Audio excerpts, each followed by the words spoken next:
Bom dia, boa noite, boa tarde, meus irmãos e a paz do Senhor Jesus Cristo. Estou aqui hoje para eu pregar e falar a palavra do Senhor. Bem, hoje estava lendo uma palavra no meu devocional que muitas pessoas passam simplesmente arrastado, leem arrastado, porque simplesmente acham que só por ter lido uma vez e com a interpretação de outras pessoas já basta essa interpretação e essa leitura. Porém, essa palavra tem muito mais significado do que isso, ou só de simplesmente você pensar o que ela é. Bem, vou estar lendo e vou estar explicando a palavra para vocês aqui, que é em Mateus 18, do seu versículo 15 ao 22. Bom, aqui como eu falo, eu não vou ler tudo, só vou ler, na verdade não vou ler, só vou explicar. Bom, aqui como fala sobre o perdão do pecado de um irmão. Bem, você deve lembrar ou você nem deve lembrar sobre esse tema em Mateus, mas é um tema bem, posso dizer, esquecido, porque é pouco usado. E é, tipo assim, não posso dizer, ele é bem informativo e também que dá bastante conhecimento. Que é acerca do pecado o perdão do pecado de um irmão. E bem, como isso funciona? Jesus, ele não anulou o Antigo Testamento, ou seja, ele usou o Antigo Testamento junto com esse novo tipo de método para você perdoar alguém. Bem, aqui como diz, quando alguém pecar contra você, um irmão pecar contra você, primeira coisa que você deve fazer é você ir a ele a sós e perdoá-lo e convencê-lo para ele se arrepender. No caso aqui, você repreende ele e, no caso, ele te pede perdão e você perdoa. Aí, tudo bem.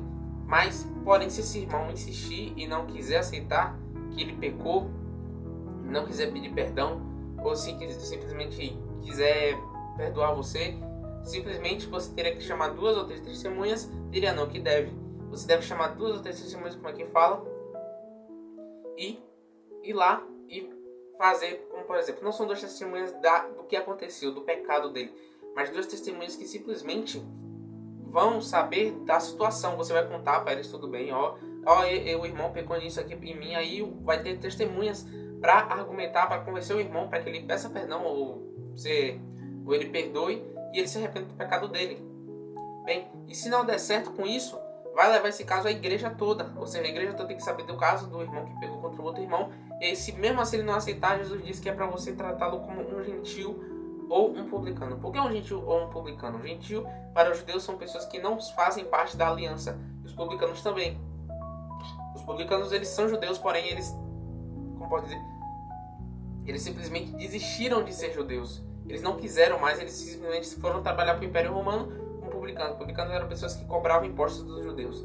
E bem, aqui, por que tratar como publicanos e gentios? Não quer dizer que você tem que ser judeu para fazer isso. É simplesmente tratar ele como fora da aliança. Já que você não quer se arrepender, já que você não quer pedir perdão, nem sequer, como posso dizer, perdoar, então você não é meu irmão. É isso. Simplesmente isso. Já que você não quer se arrepender e nem sequer pedir perdão, então você não faz parte da igreja. É a pessoa dispensada e afastada. Isso é bem normal em algumas igrejas, que simplesmente você afasta aquela pessoa a fim de que ela se arrependa e seja disciplinada.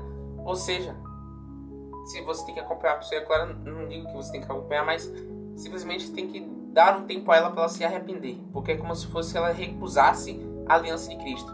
Bom, aqui como fala que uma frase bem famosa de Jesus, que diz bem assim: em verdade vos digo que tudo que ligardes na terra será ligado no céu, e tudo que desligardes na terra será desligado no céu. E o que significa? Se você afastar um irmão da igreja, isso com o apoio da igreja, com o apoio das testemunhas, é claro, isso vai ser uma decisão que até o céu, até Deus vai concordar. Ou seja, se aquela pessoa foi afastada, ele não quis se arrepender, ele não quis perdoar, ele não quis pedir perdão, então afasta ele. E Deus, ele claramente que ele está de acordo com essa decisão, porque ele deu autoridade à sua igreja. Ou seja, não é sobre você afastar alguém por nada, mas sim com um motivo plausível, porque ele não quis se arrepender. E é isso. Aqui também vos digo que se 2 de vós concordarem na terra acerca de qualquer coisa que pedirem, isso lhe será feito por meu Pai que está nos céus. Ou seja, se você pedir algo para Deus, aqui como fala, que é diretamente. Se você pedir algo para Deus junto com o seu irmão, isso será feito. E também nesse contexto aqui é aplicado, ou seja, se você pedir a Deus de forma respeitosa e da maneira certa, que aquele irmão ele seja retirado, mas não retirado de afastar ele e deixar ele lá e esquecer ele, mas sim retirá-lo a fim de trazê-lo de volta, isso será concedido pelo Pai que está nos céus, que é quem? Deus, nosso Pai, Pai de nosso Senhor Jesus Cristo. E bem, aqui como fala, porque onde estiverem 2 ou 3 reunidos em meu nome, aí estou no meio deles. Ou seja, volta na questão das testemunhas. Ou seja, para você perdoar alguém, você não, por exemplo, a gente só, a maioria das vezes é sempre a primeira etapa, que é simplesmente a pessoa, ela vai lá falar sós com a pessoa que, por exemplo, você tem uma mágoa de alguém, um rancor de alguém, uma pessoa tem rancor de você ou não gosta de você, ou a pessoa, você fez alguma coisa no passado para ela, ou ela fez alguma coisa no passado para você, você vai lá perdoar ou pedir perdão. Bem, na maioria dos casos, isso é resolvido de maneira pessoal. Só você e a pessoa ali se arrepende, os dois se pedem perdão, os dois se perdoam e fica tudo bem. Porém, se o caso se elevar, então é necessário fazer esses métodos aqui. E não é para ter vergonha, porque isso aqui é completamente normal. É literalmente um mandamento de Jesus.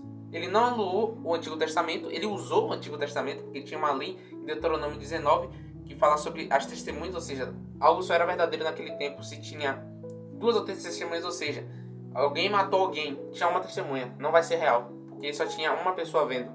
E bem, teria que ter pelo menos no mínimo 2 pessoas vendo, para ser realmente um caso real. E isso é até usado hoje em dia juridicamente, mas enfim. Bom, aí como fala aqui, quando Pedro perguntou a Jesus, então Pedro, aproximando-se dele, disse: Senhor, até quantas vezes pecará meu irmão contra mim, e eu lhe perdoarei? Até 7? Jesus lhe disse: Não te digo que até 7, mas até 70 vezes 7. Bem, olhando assim, parece até um cálculo, né? Eu vou ficar perdoando meu irmão até 490 vezes. É isso. Não. Jesus, ele quis dizer de você, tipo assim, Pedro, ele naquele tempo, os rabinos falavam, perdoe a pessoa até 3 vezes. A partir disso, não perdoe nem peça perdão mais. Não importa aquela pessoa. Naquele tempo, eles trabalhavam assim com perdão. Eles contavam, era como se fosse uma caderneta de anotação pra você perdoar alguém. Ah, não, já perdoei uma vez, já perdoei outra vez, já perdoei 3 vezes. Vai embora da minha vida. É isso. Ou seja, não era algo sincero, não era um estilo de vida, era uma obrigação. E perdão não tem que ser obrigação, perdão tem que ser estilo de vida. Porque Pedro, ele ultrapassou essa meta, ele dobrou e acrescentou mais um. O número 7, que significa completude na Bíblia, é um número de perfeição. Bom, Pedro ele fez isso para parecer espiritual, mas enfim. Aqui, como disse, Jesus disse, não te digo até 7, mas até 70 vezes 7. Por que Jesus disse 70 vezes 7? Porque também lá em Gênesis, Lameque amaldiçoou todo aquele que matasse ele 77 vezes, fosse morto se alguém matasse ele. Jesus inverte isso e coloca como se fosse uma inversão. Em vez de matar a vingança, agora vai perdoar. E por que 490 vezes? Então eu só posso perdoar alguém até 490 vezes? Não. Você pode perdoar infinitamente até o número 1 milhão, independente. Porque você não vai contar 490 vezes. Você não vai. Independente se você anotar, você vai esquecer alguma hora. E simplesmente você vai perder a conta. Então, ou seja, não é um limite. É um estilo de vida. Você, a partir do momento que você pode olhar para o perdão como obrigação, e sim como libertação da sua vida e também como um estilo de vida, você para de ficar olhando para o outro como se ele fosse só como posso dizer, um problema. Você começa a olhar para as pessoas com amor, independente do que elas te façam. Porque esse é o verdadeiro evangelho, é você olhar para o outro independente se ele te feriu, se ele te bateu. Não é você, como posso dizer, tolerar o que ele fez com você. Por exemplo, alguém te bateu por nada. Aí você também tem que ter um posicionamento, né? Não é você chegar lá, te perdoe, e a pessoa te bate de novo, eu te perdoo. Não é assim. A pessoa te bateu, tudo bem, tá perdoado. Agora se afasta de mim, porque eu não quero mais que você fique perto de mim. É se posicionar, não é ser ignorante, é você se posicionar para você não tolerar aquilo. Ou seja, perdoar não significa você ficar apanhando calado. É você se posicionar, perdoar, perdoei você, tudo bem. Agora, por favor, não se aproxime mais de mim, não quero mais contato, e é isso. Pronto, eu não estou dizendo que você necessariamente precisa fazer isso, mas é necessário um posicionamento. Você tem que criar um perdão, tem que criar um estilo de vida que o perdão, você é uma pessoa que perdoa, não uma pessoa que guarda rancor, mágoa, porque você só vai estar se prendendo. Mágoa é um veneno que vai te matando aos poucos. É uma dor que fica no seu coração que simplesmente nunca vai sair a partir do momento que você perdoou aquela pessoa. E bem, você deve estar me perguntando agora, e se a pessoa que eu tinha mágoa, infelizmente, vier a óbito, o que eu faço? Bom, tudo que você tem que fazer é confessar a Deus. Só isso? É, exatamente isso. Você tem que ir lá, confessar a Deus. Deus, ó, eu tenho essa mágoa com essa pessoa. E Pai, eu libero essa mágoa agora, Pai. Eu perdoo essa pessoa e pronto. Acabou. Não quer dizer que você vai ter que morrer também e lá no inferno, no céu, vai ter que perdoar a pessoa. Não, não é assim que funciona. É simplesmente liberar. Libere o perdão. Deus, Ele tem a ciência de tudo e conhecimento de tudo. Porque o que importa não é o perdão do outro. É a sua liberdade. Não é ser egoísta. É você prezar pela sua própria paz. Ou seja, você vai ficar se empreendendo? Claramente que não. E é isso que é um perdão de irmão. Você se liberta e também liberta ele.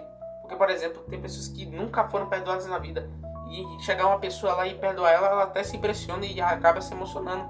Ou seja, perdoar alguém é uma obrigação nossa. Mas não é uma obrigação que simplesmente Cristo falou, você tem que perdoar ele porque senão você vai para o inferno. Não. É uma libertação. Ou seja, Cristo, ele complementa isso com a parábola do credor compassível. Por que você não vai perdoar um irmão? Porque assim, tinha um servo que ele simplesmente devia 10.000 talentos, que era muito caro. Aí ele foi perdoado pelo rei. Aí ele ficou cobrando com um servo dele que devia ele 100 denários. 100 denários era tipo, como posso dizer, 100 reais. Praticamente isso. 10.000 talentos seriam o quê? 100 mil reais. Ou seja, por que você vai ficar guardando a dívida do irmão e ficar anotando na cabeça? Não, aquele cara ali eu não posso perdoar, nem vou pedir perdão, não vou chegar nem perto dele. Então quem é você para não perdoar alguém? Você que foi perdoado por Deus. Então, se arrependa e perdoe seu irmão ou vá pedir perdão.